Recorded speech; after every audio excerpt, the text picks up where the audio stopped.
Makokaken. Posisyon kay Lyndon Cunanan na siyang incumbent mayor.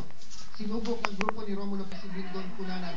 Kaninang umaga ay nilabas ng RTC sa sala ni Judge Irene Buwan ang desisyon na nanalo sa eleksyon sa pagkamayor si Romulo Pecson at nilabas ng ICOM ang order to vacate the position sa nakaupo. Kasalaslabat purang makokaken. Pero ayon kay Cunanan, marami daw loophole ang desisyon kung kaya hindi niya maaaring sundin ito. May formalin pa daw na dapat magdesisyon dito at hindi RTC lamang. 384 votes lamang ang naging pagitan ng Kasasalabat virus sa pingilan da ka.